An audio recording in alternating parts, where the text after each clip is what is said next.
Chair ও ভক্তবৃন্দ, এখানে অনেক কথা হয়েছে, অনেক কিছু শুনছি। আমি মাত্র সময় সংক্ষেপ কয়েকটা কথা বলবো। এই মন্দির ঠাকুরের বাড়ি এতটুকু ছিল যে একটা ব্রাহ্মণ বসিয়া পুজো করার আর ওই বিগ্রহ এতটুকু একটা বোনের সাউন্ড ছিল। সেইখান থেকে আমরা তখন আমার বয়স 15-16, তখন তারপরে কথা আমরা মনে মনে ভাবতাম জায়গা হতো ধরে আমাদের একটু বেশি লোক বসতে পারবে। যাই হোক, আমি সংক্ষেপে বলি, ঠাকুর বললো সব শিষ্যমহল ডাকে বললো কি যে ওখানে একটা মন্দির করতে হয়, কীভাবে করা যায়। তখন বললো কি যে তাহলে আমরা এখানে ইট কাটিয়া এখানেই মন্দির করি। তখন ভক্তবৃন্দ কয়েক মাসের মধ্যে ইট কাটিয়া পাতাল দিয়া পড়ায় ওখানে মন্দির করে। এখন সে মন্দির পরে আবার ঠাকুর এখানে মন্দির, আমি আবার চাই, আমি আমার জীবের দোষায় যে একদিনে তো সব কাজ হয় না, একবারে। যেমন মরণ ঘুরনের মেয়ে যদি ভালো থাকে তাহলে ধান কিন্তু ভালো পড়ে।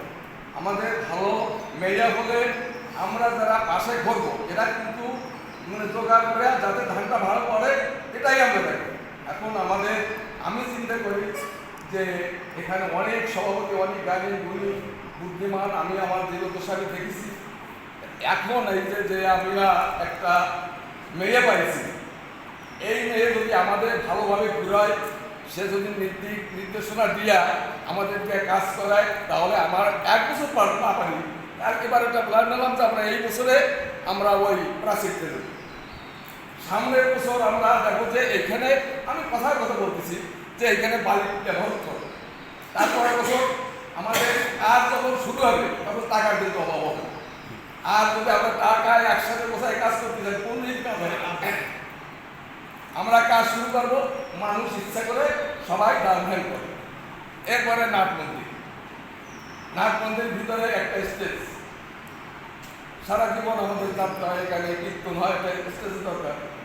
এক করে আমার জীবদ্দশায় আমি ভাবি যে যতদিন আমি চলতে পারি আপনাদের পাশে থাকিয়া এই কাজ করার সভা করে আমি যদি দাবি করতাম, তাহলে আমার মনে হয় সান্ত্বনা নিয়ে চলে যেতে পারতাম।